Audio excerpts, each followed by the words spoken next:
বাতকুল্লা বিজ্ঞান পরিষদ আয়োজিত বিজ্ঞান মেলা এবং বই মেলায় উপস্থিত হয়েছি। এখানে মডেল প্রদর্শনীর ব্যবস্থা আছে। আমরা একটা মডেলের বিষয়বস্তু দেখে নিই।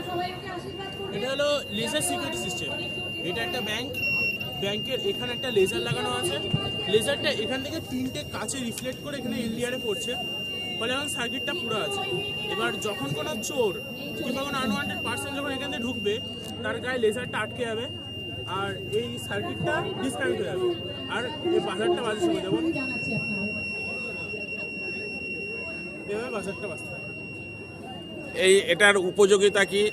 উপযোগিতা হলো, ধরুন একটা ব্যাংকে তো সব সিকিউরিটি গার্ডের পক্ষে সবসময় তো পাহারা দেওয়া সম্ভব না। তাই এখানে একটা কোনো পার্সন যখন ঢুকবে, একটা বাজার বাজবে, সিকিউরিটি মানে যারা সিকিউরিটি গার্ড আছে তাদের পক্ষে একটা সচেতন হবে তারা, যে একটা বাজার বাজে, একটা হয়তো কেউ একটা ঢুকেছে, তারা আবার সিকিউরিটির জন্য কাজ করতে হবে। আমরা এবার পরের মডেলটাকে একটু দেখে নিই।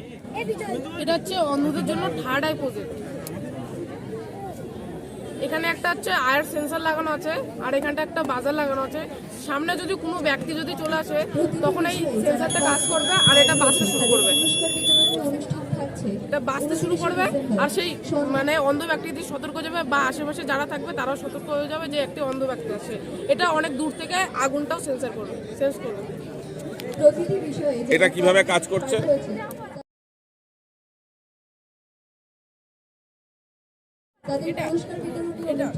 এটা হচ্ছে একটা ফায়ার অ্যালার্ম।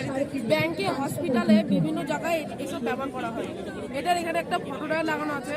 যখন আমরা তারটা দিচ্ছি,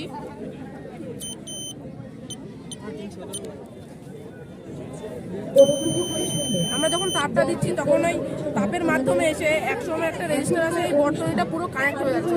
কানেক্ট হয়ে তখন এটা রিয়াক্ট করছে আর সতর্ক করছে যে কোন জায়গায় আগুন লেগেছে, আপনারা সতর্ক হন। এবার আমরা আরেকটা মডেল, এটা একটু আমরা জেনে নেই। এটা হচ্ছে অটোমেটিক স্ট্রিট ল্যাম্প। এটা যখন দিনের বেলায় হয়, তখন সূর্যের যখন আলো পড়ে তখন এগুলো বন্ধ থাকে, আবার যখন সন্ধ্যা হয়ে যায় তখন একা একা এগুলো জ্বলে যায়।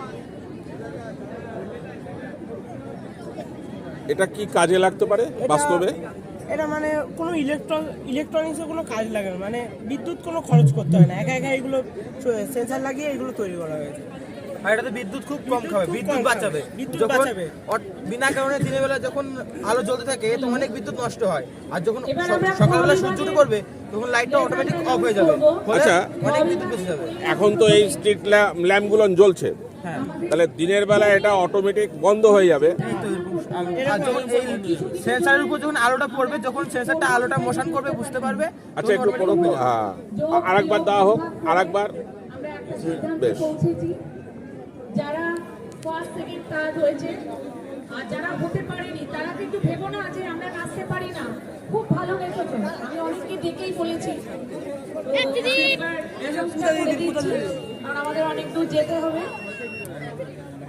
প্রথম আমরা আরেকটি মডেল, সেটাকে তার কার্যপ্রণালী, ওয়ার্কিং প্রিন্সিপাল একটু জেনে নেব। এটা একটা প্রসেস।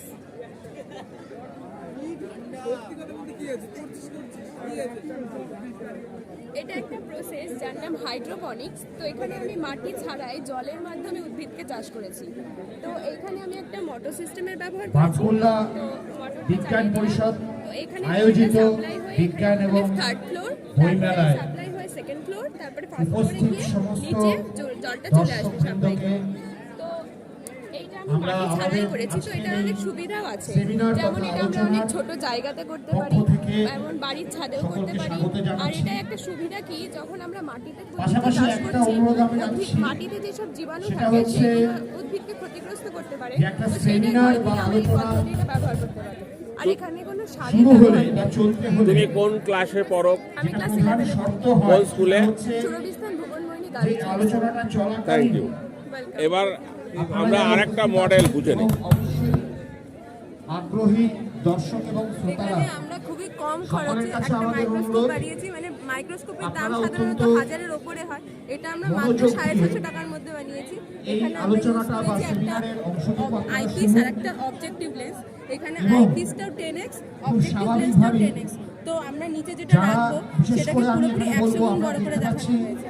তো এখানে আমরা অনেক কালার ছোট ছোট দেখাবো, ছেলেমেয়েরা এখানে রয়েছে, আমরা প্লাস্টিকের বোতল কেটে ছাত্রছাত্রীরা বানিয়েছি। রয়েছে। মানে আমরা আমাদের এই দুটো সেমিনারের জিনিসই মূল use করতে লক্ষ্য হবে, আর হলো সবই আপনার এখানে ঘরের মূলত জিনিস। যেসব ছাত্রছাত্রীরা এলাকার বাচ্চারা এবং অবশ্যই মাইক্রোস্কোপে জিনিস দেখতে পারে না, মানে ছাত্রছাত্রীদের মাইক্রোস্কোপ থাকা অভিভাবক যারা সম্ভব হয় না, রয়েছেন, ছোট ছোট সেখানে তারা এটা ইউজ ছেলে করতে মেয়েদের পারে। অভিভাবক এখানে যারা কোনো রয়েছেন, স্লাইড আছে দেখার জন্য? তাদের ঠিক আছে, দেখি। সহযোগিতায় আগেরবার আমরা তাদেরই সন্তান সন্ততিরা দুদিন ব্যক্তিগত পরিচয়, এটা আমরা 2 দিন ধরে আমরা তিনি পেশাগতভাবে অনিয়ন একজন তিল, শিক্ষক। তারপর হলো কিন্তু পাতা অন লিফ অনেক কিছু দেখিয়েছি। এবারটা আজকে ভাবলাম আমরা এবং পালকটাকে দেখাই, ইঞ্জিনিয়ারিং এর অনেক কাউকে একজন দেখানো শিক্ষক। হয়নি, তার জন্য আমরা পালক দেখানো। কিন্তু আমরা জানি যে একটা কথা প্রচলিত আছে এমনি স্লাইডেও দেখানো হয়েছে যে রাধে হারিয়ে এখন কি যাওয়া কোনো বাংলার স্লাইড নেই আর না? বলে স্লাইড আছে, একটা শিরোনামে আমরা আমাদের আলোচনা দরকার এগিয়ে সেইটা নিয়ে এখানে যাব। আমাদের তৈরি নেই, মানে স্লাইডের উপর রেখে যেটা দেওয়া তো হয় কেন আমরা ওটাই আপাতত। এই আলোচনাটাকে এগিয়ে নিয়ে যেতে স্লাইড আছে কি? হ্যাঁ, দেখি স্লাইড দেখি। তার একটা পুজোরও তাদের মধ্যে মানুষ হিসেবে আমাদের অস্তিত্ব কিন্তু ক্রমশ বিপন্ন হবে। সুতরাং এই প্রকৃতিকে ভালোবাসা, প্রকৃতির অংশ হিসেবে পাখিকে ভালোবাসা এবং সর্বোপরি এই প্রকৃতিরই অংশ হিসেবে আমরা নিজেদেরকে যদি ভালোবাসি তাহলে পাখিদের টিকিয়ে রাখতে হবে, তার পাশাপাশি ভালোবাসতে হবে। এখানে আমরা যদি পাখি এই হাতে তৈরি মাইক্রোস্কোপ, সেই মাইক্রোস্কোপের নিচে একটি পাখির পালক রাখা হয়েছে। সেই পাখির পালকটাকে আমরা এই ছাত্রীদের হাতে তৈরি মাইক্রোস্কোপের সাহায্যে, হ্যাঁ, এই ছাত্রীদের তৈরি করা মাইক্রোস্কোপে আমরা একটা পাখির পালক দেখছি।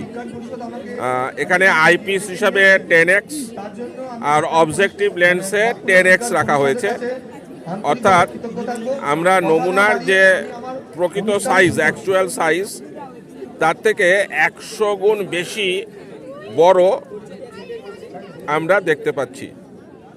প্রথমে আমি এটা একটা অসাধারণ কাজ। দেখাচ্ছি আমাদের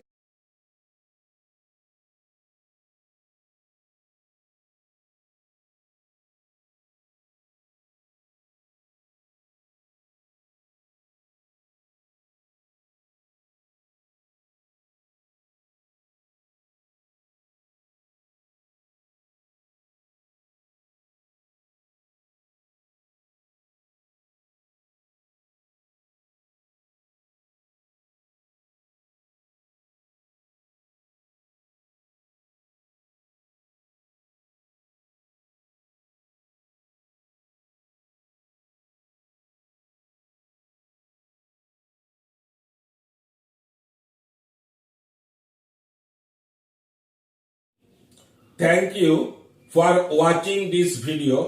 Stay with the channel and subscribe the channel to get more videos.